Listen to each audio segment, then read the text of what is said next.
Olá pessoal, tudo bem?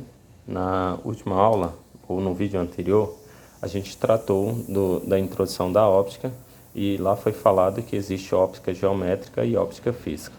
Então, a óptica geométrica é trabalhada quando se aborda a luz tendo comportamento corpuscular e aí você tem um tratamento específico para essa abordagem.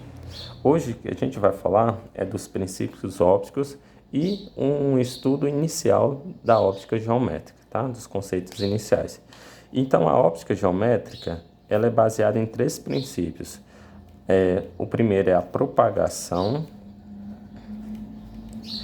retilínea da luz, né?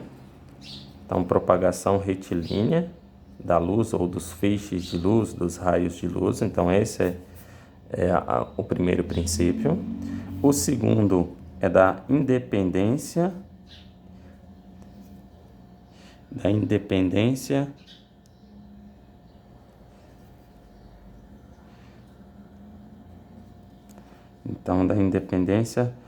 dos raios, né? Ou dos feixes de luz. Então, da independência. E o terceiro é da reversibilidade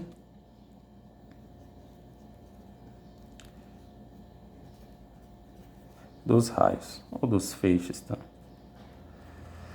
Muito bem. Então, são esses três princípios: propagação retilínea, independência do raio e dos raios e reversibilidade dos raios. Vamos colocar aqui num desenho cada uma dessas situações para ficar mais fácil de compreender. Então, aqui eu tenho uma fonte, vou colocar aqui que é uma fonte. Aqui eu tenho um meio, um obstáculo aqui, eu vou falar que isso aqui é um espelho que reflete bastante a luz, né? Então, o feixe de luz, vamos considerar um raio, não um feixe agora. Um raio de luz sai dessa fonte, se propaga de forma retilínea e incide no espelho. Por ser um espelho, o espelho vai refletir.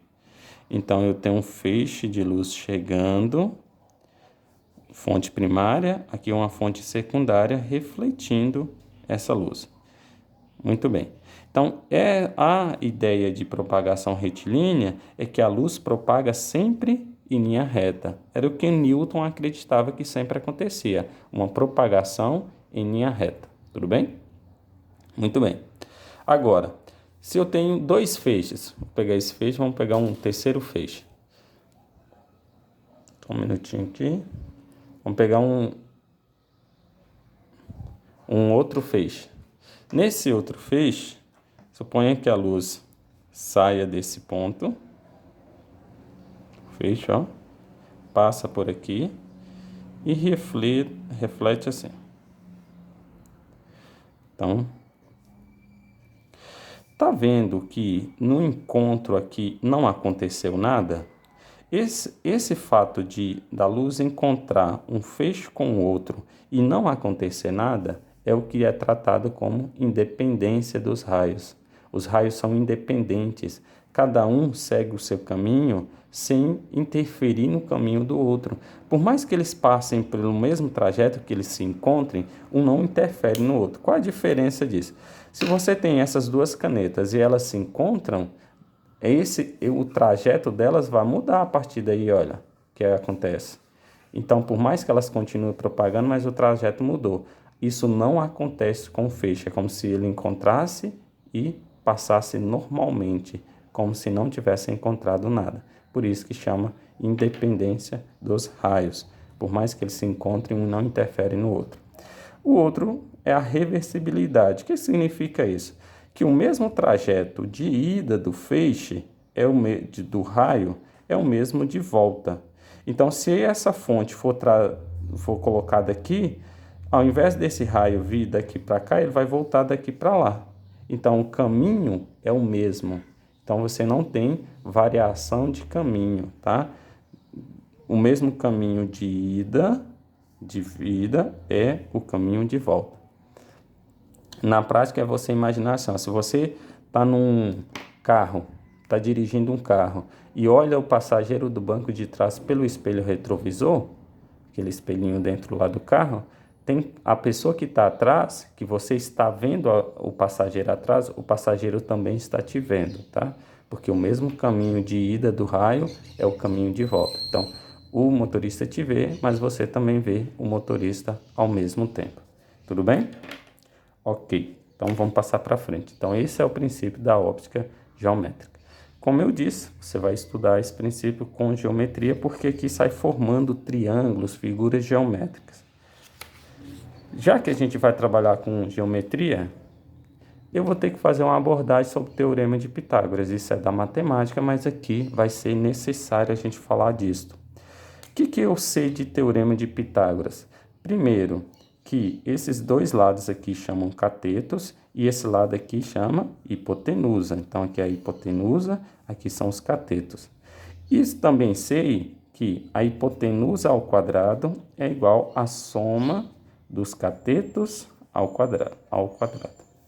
Então, tá aqui. O que mais sei disso? Esse ângulo vale 90 graus. E a soma deste com este tem que dar 180.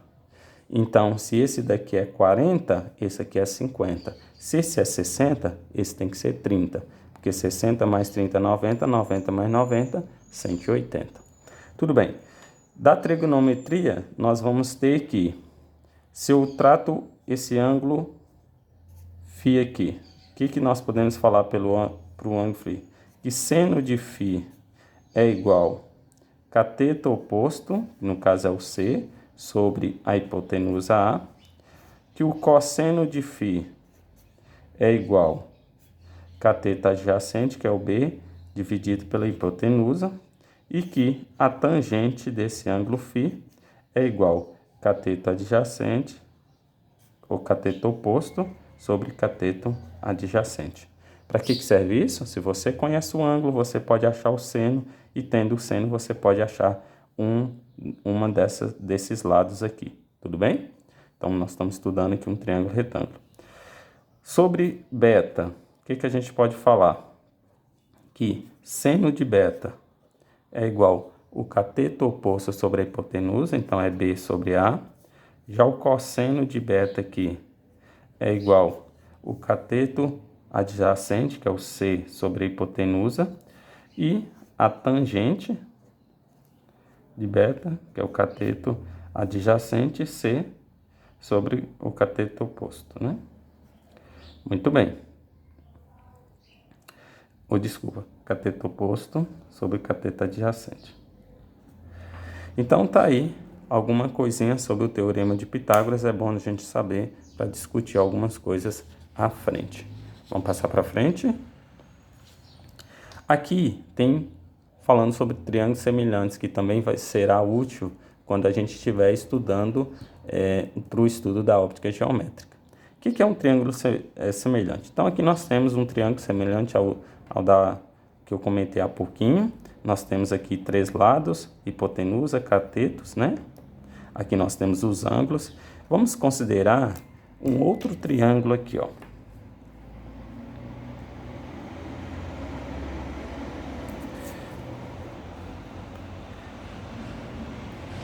Vamos colocar aqui um outro triângulo nesse pedacinho.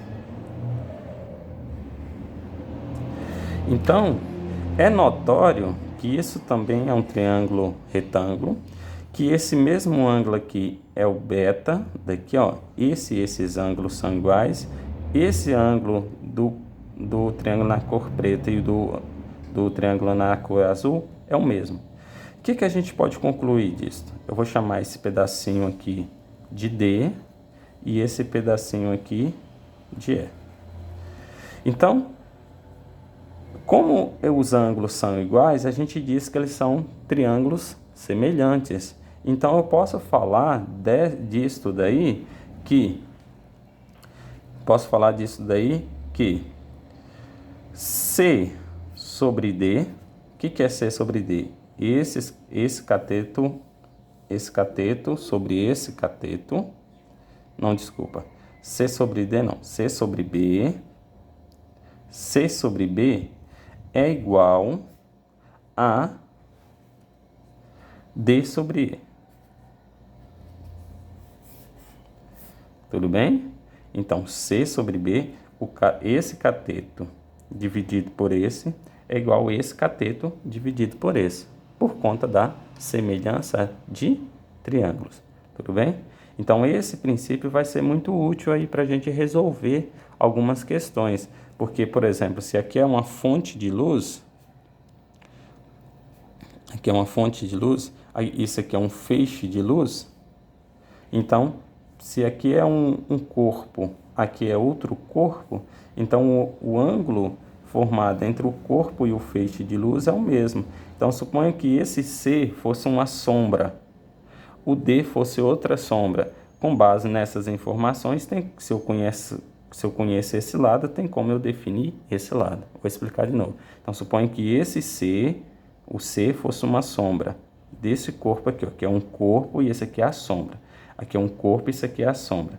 Como eles são semelhantes, estão submetidos à mesma fonte de luz, então daria para você, com essa relação, encontrar esse lado, por exemplo. Ou se você conhece esse, achar esse daqui. Tudo bem? Vamos então fazer um exemplo para a gente colocar isso na prática. Um prédio de 20 metros está projetando uma sombra no solo de 5 metros. Então, eu tenho aqui um prédio. Vou fazer aqui, ó. Então, tem aqui um prédio. Esse prédio, ele tem 20 metros. Foi dito. Ele está projetando uma sombra, então tem aqui uma fonte de luz aqui em cima, que faz ele projetar uma sombra aqui no solo de 5 metros. Tudo bem? Aí, então, qual o tamanho da sombra projetada por um homem de 1,8 metro que esteja exposto ao sol aí em paralelo com esse prédio? Então, imagine que aqui tem uma pessoa.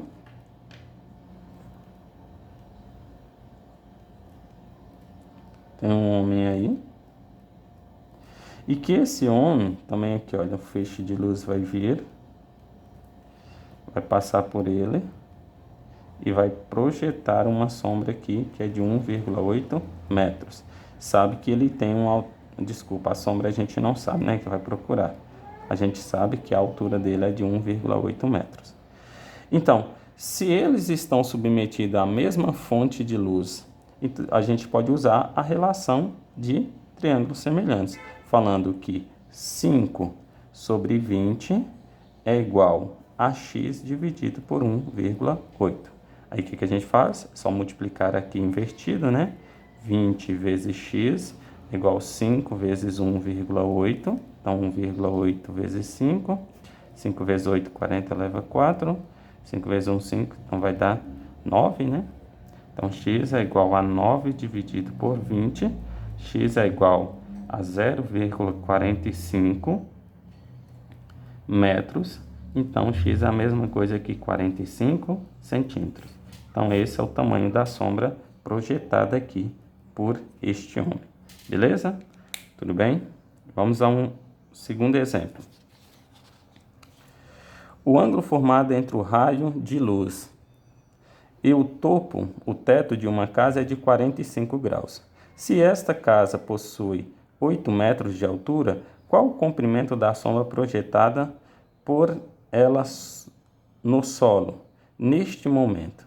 Então, nós temos aqui, ó, 8 metros de altura, aqui a gente tem o x e aqui a gente tem o ângulo que é de 45 graus. O que a gente sabe? Que, usando esse ângulo, tem como eu definir isso daqui, ó. Então, aqui é 90 graus, aqui é 45, aqui também é 45. Como eu tenho esse lado, aí eu vou usar isso aqui, ó. A tangente de 45 graus é igual cateto oposto sobre cateto adjacente. A tangente de 45 é 1. Então, vai ficar x sobre 8. Então, x é igual a 8 metros. Então, esse é o tamanho da sombra. O tamanho da sombra é igual ao tamanho do prédio quando o ângulo for de 45 graus. Então, é isso aí. Tentem responder os exercícios da apostila e qualquer coisa é só me perguntar lá no grupo. Até mais.